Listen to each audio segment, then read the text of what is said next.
Hi అండి. Kursura submarine museum మేము విశాఖపట్నంలో అయితే పిల్లలకు చూపించాం.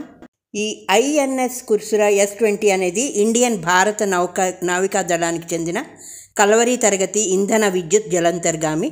ఇది భారతదేశానికి చెందిన 4వ జలాంతర్గామి అండి. కుర్సురా 1969 డిసెంబర్ 18న వాడుకలోకి ప్రారంభించబడి 31 సంవత్సరాలు సేవ చేసిన తర్వాత 2001 ఫిబ్రవరి 27న ఉపసంహరింపబడింది. అది 1971 ఇండో పాకిస్తాన్ యుద్ధంలో పాల్గొంది. ఈ జలాంతర్గామి మ్యూజియము దాని ఉపసంహరణ తర్వాత కుర్సురాను విశాఖపట్నంలోని ఆర్కే బీచ్లోని జలాంతర్గామి మ్యూజియంగా మార్చారు. ఈ మ్యూజియంని ఆంధ్రప్రదేశ్ ముఖ్యమంత్రి శ్రీ చంద్రబాబు నాయుడు గారు ఆగస్టు 9, 2002న ప్రారంభించారు మరియు ఆగస్టు 24, 2002న ప్రజల కోసం అయితే ప్రారంభించారు. ఈ కుర్సురా జలాంతర్గామిని మా పిల్లలకి చూపించడానికని మేము విశాఖపట్నంలో చక్కగా బీచ్ రోడ్లో వెళ్తూ మేము మీకైతే వీడియో గురించి చెప్తున్నాను. చాలా బాగుందండి. అయితే ఏంటంటే ఇది మనం ఒకటి లోపలికి వెళ్ళి టికెట్ కొనుక్కొని చూసేయడమే అయింది, కానీ దాని గురించి కొంచెం డీటెయిల్గా ఎవరైనా అక్కడ ఉండి గైడ్స్ లాగా ఉండి చెప్తే బాగుంటుంది అని ఒక అభిప్రాయం అయితే అనిపించింది. ఎందుకంటే చిన్నపిల్లలు చాలా ఇంట్రెస్ట్గా చూస్తారు కదా, అలాంటప్పుడు దాని గురించి తెలుసుకోవాలి అని ఇంట్రెస్ట్ ఉన్న వాళ్ళకి గైడ్స్ ఉండి ఆ గైడ్స్ చక్కగా లోపల మనకి ఏమేంటి అన్నది చెప్తే ఇంకా బాగుంటుంది. అయితే అందులో చిత్రాలు అయితే ఏర్పాటు చేశారు ఎలాగా ఏంటి అన్నది. కానీ నా అభిప్రాయం ప్రకారం ఏంటంటే ఈ మ్యూజియంలో పిల్లలు పెద్దలు అందరూ ఇంట్రెస్ట్గా టికెట్ కొనుక్కొని 70-80 రూపాయలు పెట్టి లోపలికి వెళ్ళినప్పుడు ఒక గైడ్స్ లాగా ఉండి వాళ్ళకి దాని గురించి కొంచెం ఎక్స్ప్లెయిన్ చేస్తే బాగుంటుందేమో అనిపించింది. నేనైతే మాకు తెలిసినంత మటుకు మా పిల్లలకైతే మేము చెప్తూ లోపలికి వెళ్ళాం, కానీ కొంచెం దాని జలాంతర్గామి గురించి అది ఎలా పనిచేస్తుంది ఏంటి అన్నది కొంచెం తెలిస్తే బాగుంటుంది. దీనికి తగ్గట్టు గాజీ అనే సినిమా అయితే మేము చూసాము. ఇది చూసిన తర్వాత రాణా హీరో కొంచెం అర్థమవుతుంది అన్నమాట ఆ పిల్లలకి. ఆ సినిమా చూపిస్తే ఇప్పుడు మనం దీంట్లో చూసినవన్నీ వాళ్ళకి అవగాహన అయితే వస్తుంది. ఈ డీకమిషన్ తర్వాత నౌకను విశాఖపట్నంలోని ఆర్కే బీచ్కి తరలించి సంగ్రహశాల ఓడగా స్థాపించారు. ఇది దక్షిణాసియాలో మొదట సబ్మెరైన్ మ్యూజియం అండి. ఓడను మ్యూజియంగా మార్చాలనే ఆలోచన అడ్మిరల్ వి పసిరిచాకు అందించబడింది. జలాంతర్గామిని దాని చివరి స్థానము విశాఖపట్నం తరలించడానికి 18 నెలల కాలం అయితే పట్టింది. తరలించడానికి $55 మిలియన్లు ఖర్చు అయింది. దానిని 2002 ఆగస్టు 9న అప్పటి చంద్రబాబు నాయుడు ప్రభుత్వము మ్యూజియంగా మార్చింది. కుర్సురా 2002 ఆగస్టు 24 నుండి ప్రజల సందర్శనకు వాడుకలోకి తీసుకురాబడింది. కుర్సురా సంగ్రహశాల నిర్వహణకు 6 రిటైర్డ్ నావికా సిబ్బంది మార్గదర్శకులుగా, మరొకరు ప్రదర్శన వ్యవహారాలు నిర్వహించే వ్యక్తిగా వ్యవహరిస్తున్నారు. వాస్తవికతను నిలుపుకున్న అతి కొద్ది జలాంతర్గామి సంగ్రహశాలలో ఒకటిగా కుర్సురాకు ప్రత్యేక గుర్తింపు అయితే ఉంది. అది నగర ప్రసిద్ధ పర్యాటక ఆకర్షణగా గుర్తింపు పొందింది. హిందూ ద్వారా విశాఖపట్నం నగరంలో తప్పగా సందర్శించవలసిన ప్రదేశం అని ప్రసిద్ధిలోకి వచ్చింది. ప్రతి సంవత్సరము మ్యూజియం ద్వారా 10 మిలియన్ల ఆదాయం అయితే వస్తుంది. జలాంతర్గామి నిర్వహణ కోసము 8 మిలియన్లు ఖర్చు అవుతోంది. మ్యూజియం ఆపరేషను మొదటి 4 నెలల్లో దాదాపు 93,000 మంది దీన్ని సందర్శించారు. రోజువారీ సందర్శకులు సాధారణంగా 500-600 మధ్య అయితే ఉంటారు. పర్యాటక సీజన్లో అయితే 1,500 నుంచి 2,000 వరకు కూడా ఉంటారు ఈ మ్యూజియం సందర్శించడానికి.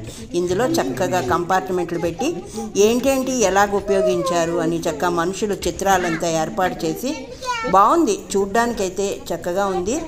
అయితే ఏంటంటే ఇంకొంచెం ఎక్స్ప్లెనేషన్ ఉంటే పిల్లలకి కూడా అర్థమవుతుంది. చిన్నపిల్లలకి వాళ్ళు ఎలాగున్నారు లోపల వాళ్ళు ఇదేంటి. గాజీ సినిమా చూసిన తర్వాత కొంచెం ఆ సబ్మెరైన్ అన్నది ఏంటి, అది నీళ్ళలో అండర్ గ్రౌండ్లో ఎలా పనిచేస్తుంది, దాని యొక్క పనితనం ఏంటి, దాని అవసరం ఉపయోగం ఏంటి అన్నది పిల్లలకైతే అర్థమవుతుంది. 2007 సెప్టెంబర్లో యునైటెడ్ స్టేట్స్ నావికాదళానికి చెందిన వైస్ అడ్మిరల్ కరోల్ ఎం పొటెంజర్ జలాంతర్గామిని సందర్శించినప్పుడు ఆమె అతిథి పుస్తకంలో వాట్ ఏ ఫెంటాస్టిక్ ఎక్స్పీరియన్స్ అని రాశారు. ఈ అద్భుతమైన ప్రదర్శన పట్ల భారత నౌకాదళం చాలా గర్వపడాలి. జలాంతర్గామి చాలా బాగా భద్రపరచబడిందని, యునైటెడ్ స్టేట్స్లో తమ వద్ద అలాంటిదేమీ లేదని ఆమె అయితే చెప్పింది. 1971 ఇండో పాకిస్తాన్ యుద్ధంలో ఇది పాల్గొంది. ఇక్కడ ఇది పెట్రోల్ మిషన్లో కీలక పాత్ర పోషించిందండి. తర్వాత కుర్సురా ఇతర దేశాలతో నావికా విన్యాసాల్లో కూడా పాల్గొంది. ఇతర దేశాల్లో అనేక సద్భావన పర్యటనలు కూడా చేసింది. విశాఖ నగరంలో తప్పక సందర్శించవలసిన పర్యాటక గమ్యస్థానంగా గణితకెక్కింది. కుర్సురా ఉపసంహరింపబడిన జలాంతర్గామి అయినప్పటికీ ఇది ఇప్పటికీ నౌకాదళము డ్రెస్సింగ్ షిప్ గౌరవాన్ని అయితే అందుకుంటుంది. ఈ గౌరవము సాధారణంగా క్రియాశీల నౌకలకు మాత్రమే ఇవ్వబడుతుంది. 1969 డిసెంబర్ 18న సాయంత్రము రీగా సోవియట్ యూనియన్ వద్ద భారతదేశానికి కుర్సురాను షిప్ కమిషనింగ్ ఆధ్వర్యంలో అప్పగించడం జరిగింది. కుర్సురా భారతదేశానికి చెందిన 4వ జలాంతర్గామి. కుర్సురా మొదటి కమాండింగ్ అధికారి కమాండర్ అరుణ్ అడిట్టో. కుర్సురా 1970 ఫిబ్రవరి 20న భారతదేశానికి తన తొలి ప్రయాణాన్ని అయితే ప్రారంభించింది. కుర్సురా స్వదేశానికి 1970 ఫిబ్రవరి నుండి ఏప్రిల్ వరకు రావడానికి కొనసాగిన ప్రయాణంలో గోటెబోర్గు, లా కొరోనా, టకోరాడి, మారిషస్ను సందర్శించింది. కుర్సురా సోదరి పడవ ఐఎన్ఎస్తో పాటు Karanj Indian navy western naval command కింద పనిచేయడం అయితే జరిగింది. 1971 ఇండో పాకిస్తాన్ యుద్ధంలో సమయంలో కుర్సురా అరేబియన్ సముద్రంలో పనిచేసింది. యుద్ధం ప్రారంభమయ్యే ముందు దానికి 2 నిర్దేశిత ప్రాంతాల్లో గస్తీ నిధులు ఇవ్వబడ్డాయి. కానీ 2 పరిమితుల కింద పనిచేయాలని ఆదేశించబడింది.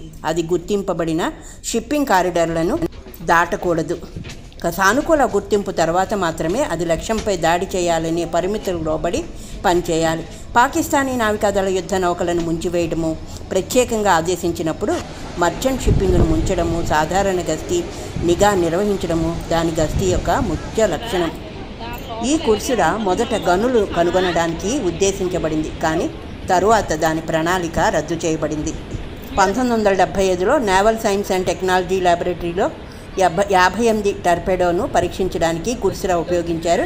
కుర్సురా జలాంతర్గాముల ఇతర విడిభాగాలు అమర్చడం కోసం కుర్సురా చాలా సంవత్సరాలు విధుల నుండి తొలగించబడింది. కానీ సెప్టెంబర్ 1982 ఏప్రిల్ మధ్య సోవియట్ యూనియన్లో తిరిగి అమర్చుట జరిగింది. చాలా నాకు తెలిసిన విషయాలన్నీ కూడా నేను తెలుసుకొని నా పిల్లలకైతే నేను చెప్పగలిచానండి. కానీ ఒక గైడ్ ఉంటే మాత్రం చాలా బాగుంటుంది ఇది సందర్శించడం. ఎంతో మనం తెలుసుకోవాల్సింది ఈ లోపల మ్యూజియంలో అయితే ఉంది. అంత బాగా పనిచేసిన ఈ కుర్సురాను మేమైతే సందర్శించగలం పిల్లలతో. చాలా బాగుందండి. మా విశాఖపట్నం ప్రయాణంలో ఈ జలాంతర్గామిని చూడడం అయితే పిల్లలకి చూపించడం చాలా బాగా నచ్చింది. అలాగే దాని ఎదురుగా కూడా ఏదో ఎయిర్ క్రాఫ్ట్ ఎగ్జిబిషన్ కూడా ఉంది. అది కూడా మా పిల్లలు సందర్శించారు. ఇంకా నేను నడవలేక అక్కడే కూర్చుండిపోయాను. ఇంకా టీ అయితే తాగి శుభ్రంగా చక్కగా బయటకు వచ్చి బీచ్ని అయితే ఇప్పుడు ఈ జలాంతర్గామి ఎదురుగా నిలబడితే మాత్రం చక్కగా బీచ్ అందాలు చూడవచ్చు. ఇదండి శ్రీనివాసం నుంచి నేను పార్థని. నాకు తెలిసినంత మటుకు ఈ జలాంతర్గామి గురించి వివరణ అయితే ఇచ్చాను. నచ్చిందా? నచ్చితే ఒక లైక్ చేసి షేర్ చేసి సబ్స్క్రైబ్ చేసుకోండి. బీచ్ అందాలని వీటి యొక్క సందర్శన చాలా మాకు మంచి మెమరబుల్ అండి.